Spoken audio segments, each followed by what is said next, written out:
সংগ্রামী যৌথ মঞ্চের যে অবস্থান মঞ্চ সেখানে স্বাগত জানাচ্ছি। সকলকেই নববর্ষের প্রীতি এবং শুভেচ্ছা।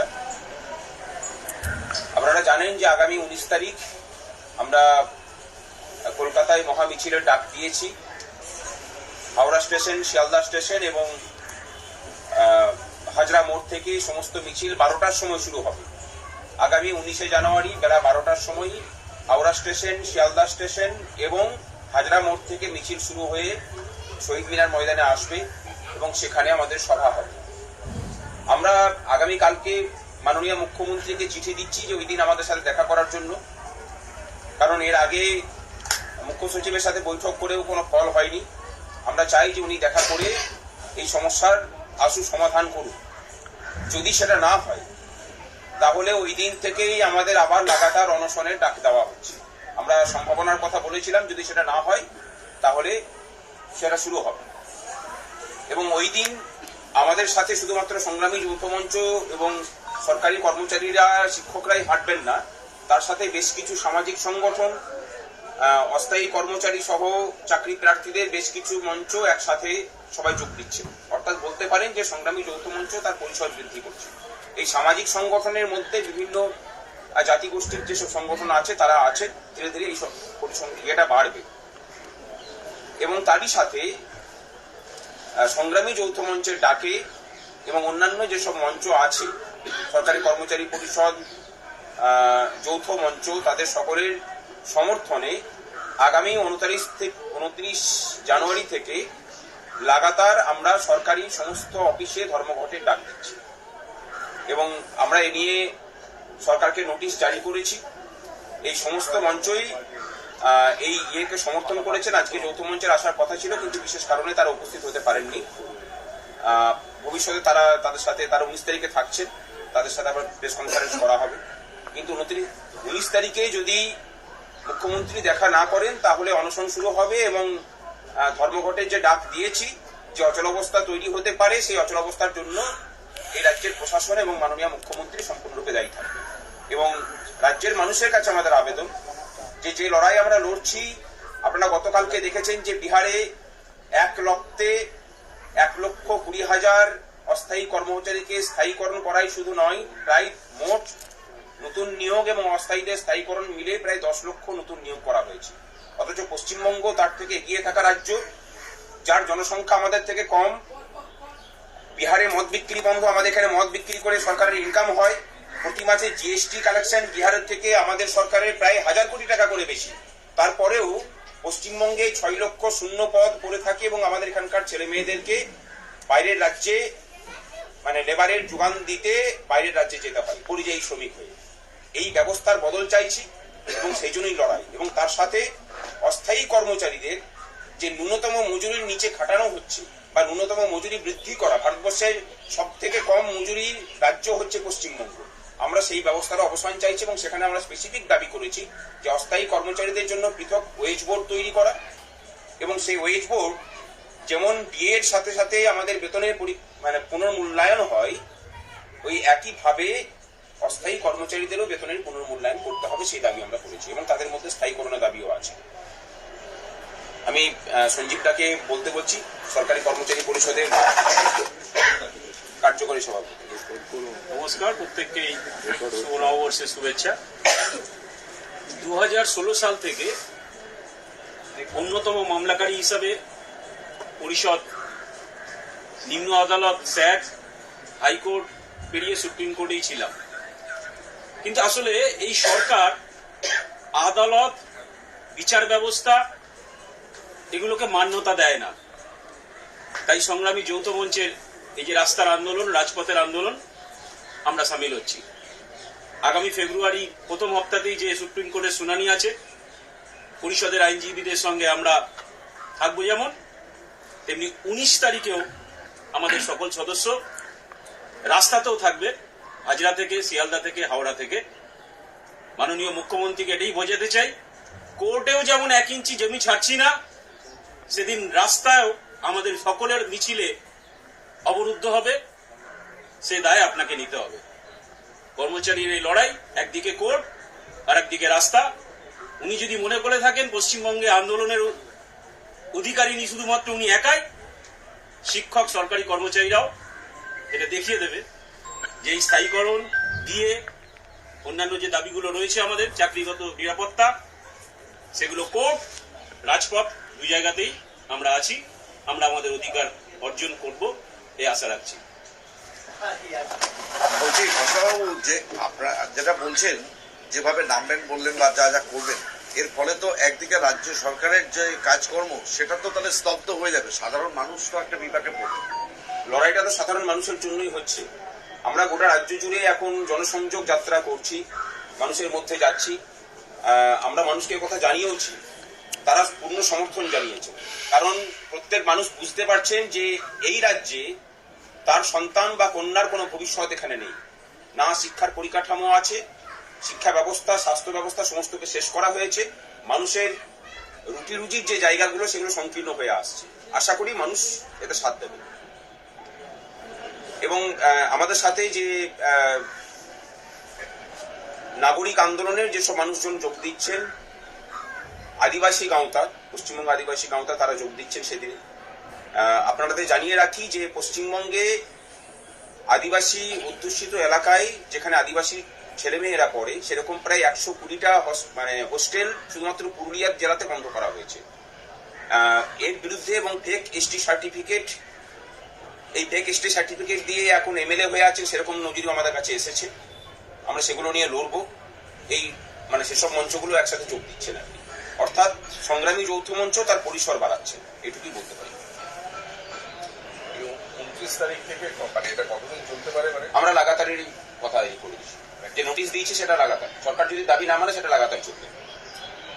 আপনারা নতুন নিয়োগের বিষয়ে আন্দোলন করবেন বলছেন, সচিব সহ সমস্ত ডিপার্টমেন্টের যারা সচিব আছেন তাদের সকলকে দেওয়া হয়েছে। 29 তারিখ থেকে আপনারা নতুন নিয়োগের জন্য আন্দোলন করবেন বলছেন। আপনাদের সরকারি কর্মচারীদের পাশাপাশি যারা এই যে চারদিকে যে ধর্ণা মঞ্চগুলো রয়েছে তারাও কি আপনাদের এই মঞ্চে সহযোগিতা করবে বা আপনাদের অংশ মিছিলে থাকবেন তারা? কোন কোন মিছিল মঞ্চে থাকবে? এখনো কথা চলছে, অধিকাংশ মঞ্চ সেখানে চলছে। কাদের কাদের সাথে কথা হয়েছে? প্রত্যেকটা মঞ্চের সাথেই কথা চলছে, চিঠি পাঠানো হয়েছে তাদেরকে নিয়ে একটা মিটিং আছে খুব তাড়াতাড়ি, সেটার পরে আমরা বলতে পারি। দরকার হলে একটা প্রেস কনফারেন্স করে আমরা সেটা বলে দেবো। এটা কি 19 তারিখে মিছিল? 19 তারিখে আপনারা যে মিছিল, এবং যদি প্রয়োজন পড়ে এই যে অনশনের কথা বলছি সেই অনশনে চাকরি প্রার্থীরাও একসাথে বসবে, সেই কথাবার্তাও চলছে। যদি প্রয়োজন পড়ে তখন সমস্ত মঞ্চ একসাথে হয়ে এখানে লড়াই করবে। 19 তারিখে আপনারা যে মিছিল করে এখানে আসবেন, তারপরে যে আপনারা যে সভা করছেন, এরপরে আপনারা যে দাবি করছেন যে মুখ্যমন্ত্রী যেন 19 তারিখে এসে দেখা করেন, যদি না করেন সেই দিন থেকেই কি আপনাদের এই অনশন স্টার্ট হবে? একদমই, ওই মঞ্চ থেকেই ঘোষণা হয়ে শুরু হবে। এই যে বললেন না যে ফেক সার্টিফিকেট নিয়ে, এসটি সার্টিফিকেট নিয়ে এমএলএ হয়ে আছে, এটা আপনারা পেয়েছেন, এটা নিয়ে কি আপনার নির্বাচন কমিশনের দ্বারস্থ হবেন? একদমই, যেখানে যেখানে যাওয়ার সেখানে হবে, আদালতেরও দ্বারস্থ হওয়া হবে। আপনারা যারা চাকরি প্রার্থী লড়াই করছেন তাদের মধ্যে 19 তারিখে পার্টিসিপেট করার জন্য সবাইকে বলেছে। হ্যাঁ, 19 তারিখে পার্টিসিপেট করা, এবং যদি তার তৎপরবর্তী যে আন্দোলন আছে সেখানে যদি যোগদান করতে চান তারা, সেটা তাদের উপরে বিয়ে করছে। আমরা গোটাটার জন্যই আমন্ত্রণ জানিয়ে রেখেছি, তাদের সাথে মিটিং করে করে সেই বিষয়টা চূড়ান্ত হবে। না ধর্মঘটে তো ওরা সামিল হতে পারবে না, ধর্মঘটে সামিল হওয়ার ব্যাপার নেই ওদের, সমর্থন করবেন, কিন্তু পরিস্থিতি এখন কোন দিকে যায় সেটা বলা যাচ্ছে না। তো আমরা ধরুন ছাত্র যুবকদের কাছেও, ধর্মঘটে যেহেতু আজকে ঘোষণা হলো, ছাত্র যুবকদের কাছেও এবার আবেদন জানানো হবে যে যে পরিস্থিতি পড়েছে তাতে ধর্মঘটে তারাও যোগ দিন। সেটা যদি অন্যান্য বিভিন্ন ছাত্র সংগঠন এবং যুব সংগঠন যারা আছে তারা যোগ দিতে চাইলে তখন সাধারণ ধর্মঘট দিতে পারে। আর 19 তারিখে যে অনশন যদি না আসে, সেটা কি সংগ্রামী যৌথ মঞ্চে যারা রয়েছেন তারাই করবেন নাকি চাকরি প্রার্থীরা? চাকরি প্রার্থীরা চাইলে পরে যোগ দিতে পারেন, আমরা সেটা বলেছি আর কি। আমাদের তৈরি আছে, আমরা তৈরি আছি, সংগ্রামী যৌথ মঞ্চের পক্ষ থেকেই প্রাথমিকভাবে হবে, সেখানে চাকরি প্রার্থীরা যদি অনশনে যোগ দিতে চান তারা করতে পারেন। আহ্বান জানানো হয়েছে 19 তারিখের মিছিলটা। একদম।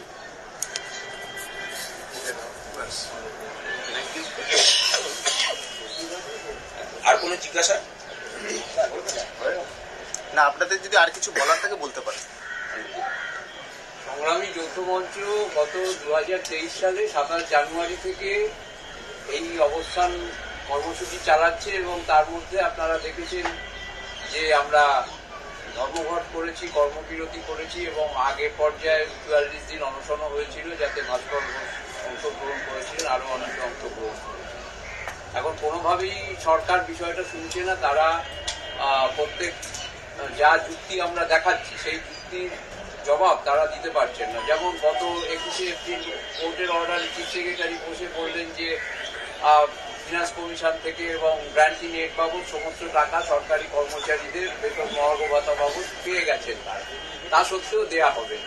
আর এদিকে রাজ্যের মুখ্যমন্ত্রী বা অন্যরা বলছেন যে আবাস যোজনার টাকা বা 100 দিনের কাজের টাকা তারা পাননি, যার সঙ্গে এই মহার্ঘ ভাতা বেতনের এসবের কোনো সম্পর্ক নেই। আমরা বারবারই বলেছি পেনশনের কোনো সম্পর্ক নেই। পেনশন কর্মচারীরা নিজেদের যে প্রভিডেন্ট ফান্ডের টাকা কাটান সেখান থেকেই পান। এবং রাজ্যের মুখ্যমন্ত্রী তিনি বলেছিলেন মুন্ডু কেটে নিলেও দিয়ে দিতে পারবো না, তারপরে দেখা গেল যে দিয়ে কেক কাটছেন এবং সেই সময় মুন্ডু না কেটেই দিয়ে 4% বেরিয়ে, অর্থাৎ সব টাকাই রাজ্য সরকারের কাছে আছে এবং এই 4% মহার্ঘ ভাতার জন্য দৈনিক মজুরি রাজ্যে 22 টাকা বৃদ্ধি পেল। তাহলে আমাদের 40% মহার্ঘ ভাতা বৃদ্ধি পেলে সেটা দৈনিক মজুরি 220 টাকা বৃদ্ধি পেত। এটা পশ্চিমবঙ্গে যারা দৈনিক মজুরিতে কাজ করেন তারা কম মজুরিতে কাজ করছেন বলেই এখানে তাদের বাইরে রাজ্যে চলে যেতে হচ্ছে। সরকারি হিসেবে প্রায় 16 লক্ষ পরিযায়ী শ্রমিক রয়েছে, মানে প্রায় 1 কোটি মানুষ অন্য রাজ্যের অর্থনৈতিক অবস্থার উপরে নির্ভরশীল। আমাদের এই 3টি দাবি হচ্ছে সামাজিক দাবি, শূন্যপদ পূরণই হোক আর মহার্ঘ ভাতা হোক আর অনিয়মিত কর্মচারী তাদের যে অনিয়মিত কর্মচারী তাদের পাওয়ার কথা ন্যূনতম 25 থেকে 30,000 টাকা, তাদের 5,000 টাকায় কাজ করানো হচ্ছে এবং সেটাও আবার এজেন্সির মারফত, যে এজেন্সিগুলির মালিক হচ্ছে বিভিন্ন দপ্তরের মন্ত্রীরা, যাদের বেতন 40,000 50,000 টাকা করে বেড়েছে এবং সেখান থেকেও আবার 5,000 টাকা থেকেও কমিশন হিসেবে 500 টাকা কেটে রাখা হয়। এই যে নৈরাজ্য চলছে রাজ্যে এবং পাশের রাজ্যে বিহার উড়িষ্যার কথাও আপনারা শুনলেন, তো সেই জায়গা থেকে পশ্চিমবঙ্গবাসী হিসেবে আমরা এই 1 বছর ধরে যে বসে আছি এতেও দেখা যাচ্ছে রাজ্য সরকারের কোনো হেলদোল নেই। অথচ কর্ণাটকে তারা যখন এই লাগাতার ধর্মঘটের ডাক দিয়েছিলেন, একদিনের মধ্যে সরকার বসে সমস্যার সমাধান করেছে। পাঞ্জাবে 1 সপ্তাহের মধ্যে সমস্যার সমাধান করেছে। উড়িষ্যায় শিক্ষকরা আন্দোলন করেছিলেন, তারাও সেখানে সমস্যার সমাধান করেছে। কিন্তু এখানে কোনো রকম কিছু অবস্থা দেখা যাচ্ছে না এবং রাজ্যের শিক্ষা ব্যবস্থা তো আপনারা জানেন যে এই বছরে দেখা গেছে যে কলেজে গ্র্যাজুয়েশনের সিট ফিল আপ হয়নি, মাস্টার ডিগ্রি সিট যেগুলো সেগুলো ফিল আপ হয়নি এবং এমনকি তারা অন্য রাজ্যে গিয়ে ভর্তি হচ্ছে কারণ এই রাজ্যে চাকরি নেই। তো এই সামগ্রিক অবস্থার অবসানের জন্যই সংগ্রামী যৌথ মঞ্চ লড়ছে এবং তার জন্যই আগামী কর্মসূচি নেওয়া। আপনাদের তো প্রোগ্রাম হচ্ছে 19 তারিখে, তো প্রতিবারের মতো এবারও তো সরকার সেই 17 বা 18 তারিখে আবার নির্দেশিকা জারি করবে যে বাধ্যতামূলক কাজে আসতে হবে, নাহলে একটা দিন বাদ যাবে কর্মজীবন থেকে। এই নির্দেশিকা তো আবার জারি করবে, তাহলে তখন কি করবেন? এটা নিয়ে আমরা ইতিমধ্যে স্যাটে মামলা করেছি সরকারি কর্মচারীদের জন্য এবং শিক্ষকদের জন্য হাইকোর্টে মামলা। এই আইন যে সম্পূর্ণ, এই অর্ডার যে সম্পূর্ণ বেআইন, কারণ ডিআরও রুলস এবং শিক্ষকদের যে রুলস আছে সেখানে পরিষ্কার করা আছে যে কর্মচারীদের ধর্মঘট করার অধিকার আছে এবং 14 দিন আগে নোটিশ দিতে হবে। সেই নোটিশও আমরা দিয়েছি এবং সেখানে চিফ সেক্রেটারির নেতৃত্বে রাজ্যপালকেও জানানো হয়েছে যে সেখানে 3 ম্যান কমিটি থাকবে প্রত্যেক দপ্তরে এবং তারা আলোচনা করে এই সমস্যার সমাধানের চেষ্টা করবে। সেখানে যদি সেই সমস্যার সমাধান না হয় তাহলে তারা বেসরকারি বিভিন্ন যে লোকেরা আছে তাদের দিয়ে কমিটি করে আলোচনা চালাতে পারেন এবং তারপরেও না হলে কর্মচারীরা ধর্মঘট করতে পারে। এই অধিকার আমাদের দেয়া আছে, সার্ভিস রুলেই দেয়া আছে। আমরা বারবারই বলছি, এবারেও আমরা বলেছি যে সেটা প্রয়োগ করুন, সেটা রুলে আছে। আপনি কোনো আইনি মানবেন না, এই অর্ডার জারি করা এটাই সম্পূর্ণ বেআইনি। আমরা কোর্টের আদেশ যেরকম রয়েছে বা কোর্টে যে মামলা চলছে সেই ব্যাপারটাই তুলে ধরবো যে সরকার এরকম বেআইনি আদেশ জারি করতে পারে।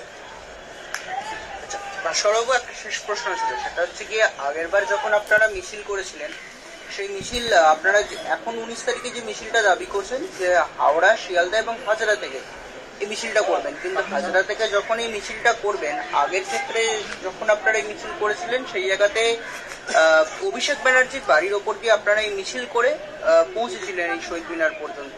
এক্ষেত্রে দাঁড়িয়ে কি আপনারা সেই জায়গাটা কি চুজ করেছেন, নাকি বিকল্পভাবে আপনারা সরাসরি ভাবে আসবেন শহীদ মিনারে? না না, হাজরা মোড় থেকে সোজাসুজি শহীদ মিনার আসবে। এবারে ওই জায়গাটা যাওয়া হচ্ছে না। হরিশ মুখার্জি স্ট্রিট দিয়ে যে মিছিলের কথা বলছেন, যেটা আমরা 6ই মে করেছিলাম, সেটা হচ্ছে না। আমরা হাজরা মোড় থেকে সোজা এখানে আসা। Thank you. আর আপনার ছাত্র যুবদের আহ্বান জানালেন ওটা কি ধর্মঘটে? ধর্মঘট 29 তারিখ। 29 তারিখ। আর মঞ্চে তো যে কোনো মানুষ আসার জন্য আমাদের তো যেভাবে প্রতিবার আহ্বান জানায় যে কোনো মতের পথের মানুষ যারা মনে করছেন যে এই লড়াইটার সাথে সহমত, তারা আসুন, কোনো অসুবিধা নেই। সেখানে কোনো রং বা বাজ বিচার আমাদের নেই। 27 জানুয়ারি 1 বছর পূর্ণ হচ্ছে। আমাদের তার মাঝখানে ইয়ে হবে না, সংগ্রাম সমিতি তার মাঝখানে। তারপরে আমরা কি করব? ঠিক আছে। কবে হচ্ছে?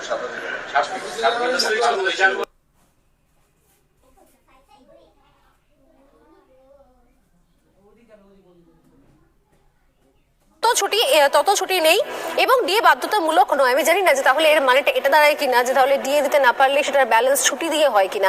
আমি অনিরুদ্ধবাবুর কাছে, অনিরুদ্ধবাবু কি বলবেন? প্রথমে যেটা বলার দরকার যে মুখ্যমন্ত্রী কতটা কি জানেন আমরা জানি না। উনি যে বলেছেন যে কেন্দ্রীয় সরকারের চাকরি করুন, উনি জানেন না যে রাজ্য সরকারি কর্মচারীরা আসলে কেন্দ্রীয় সরকারের কর্মচারী। আপনি যে কোনো সরকারি অফিসে যান, সেখানে যে খামে সরকারি দপ্তর থেকে চিঠি পাঠানো হয় তার উপরে লেখা থাকে on India government service, on West Bengal government